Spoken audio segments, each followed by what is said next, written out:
porque esta corrupção moral de Salomão trouxe divisão para o reino.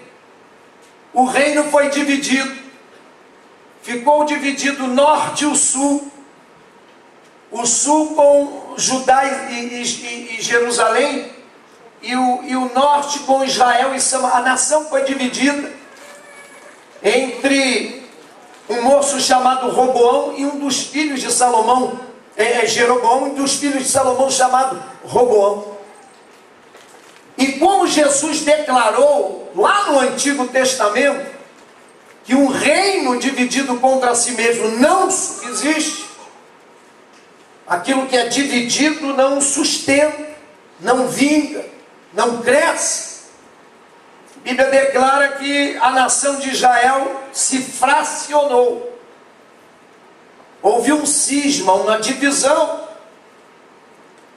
De formas que quando nós entramos na história de alguns reis de Israel, nós vamos ver a nação dividida.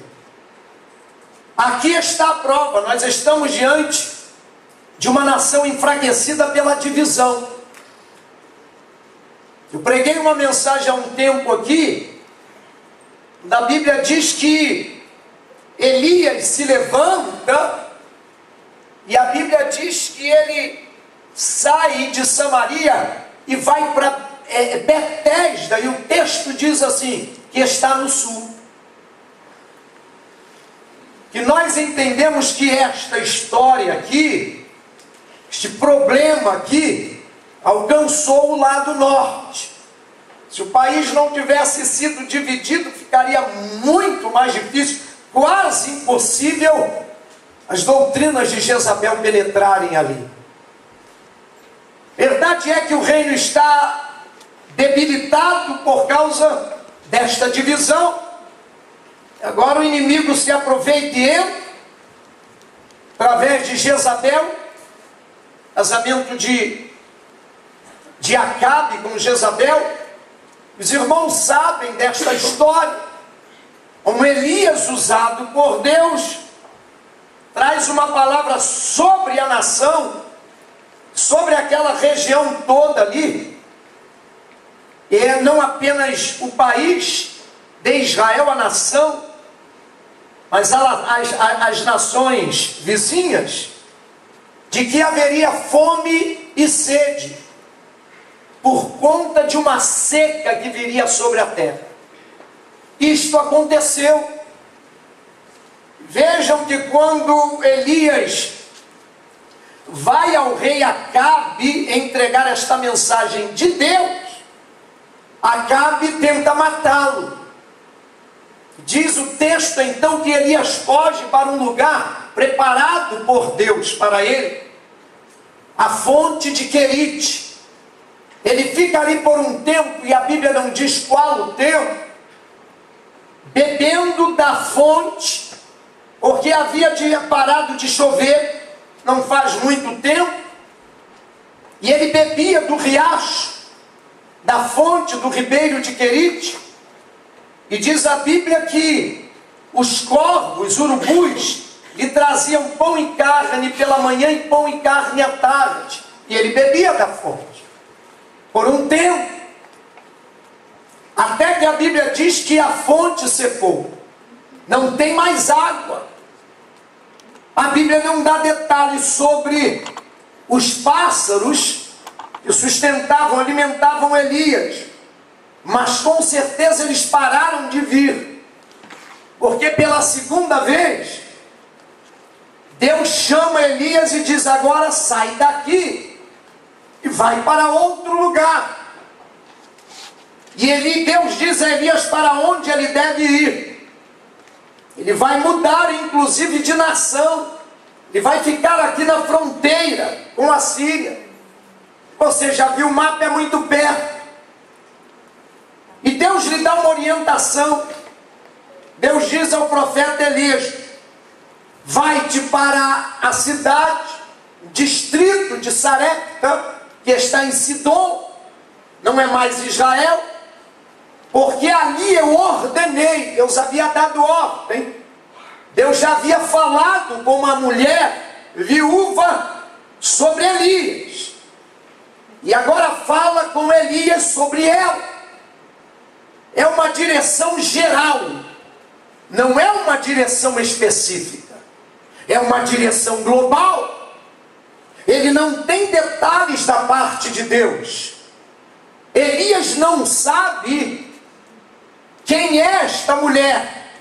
Ele sabe que quando ele a identificar, encontrá-la, que ela é viúva.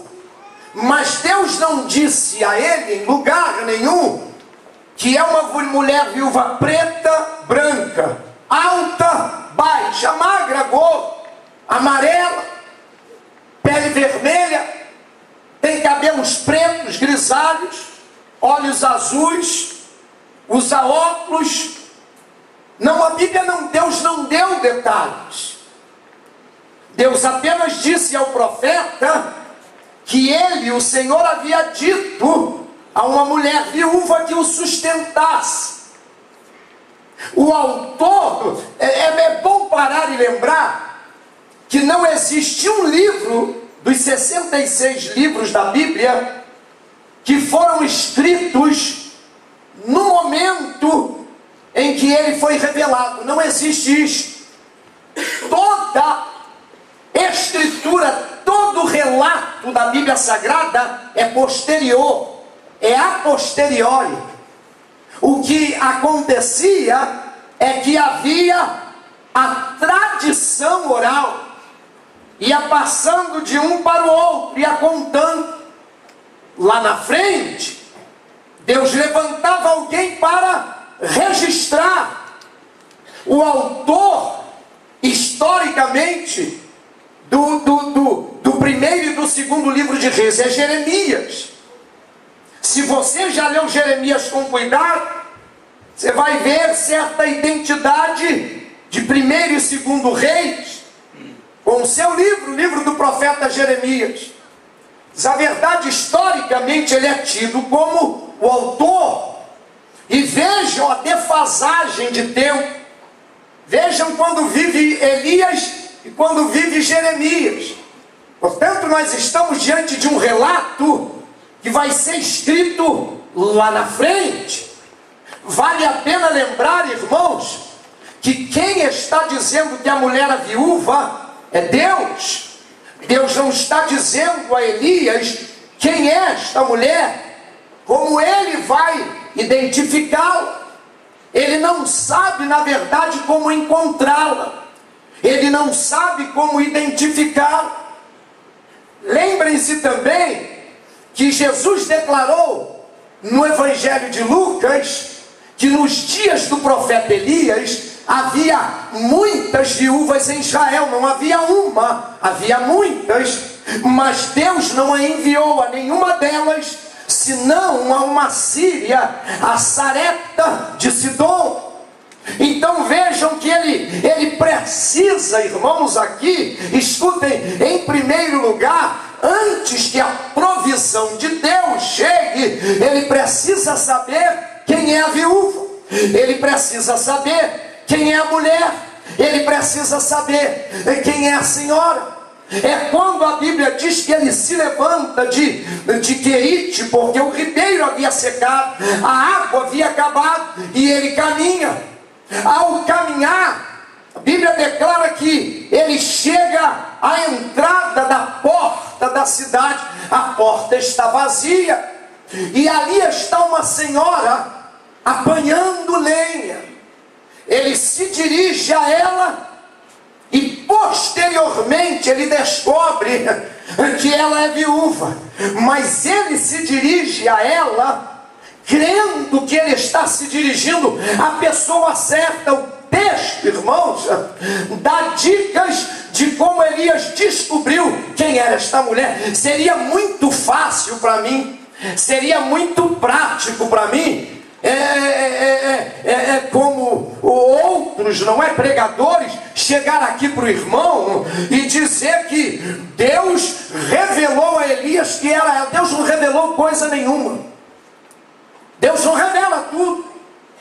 Deus não lida, não trabalha, não seria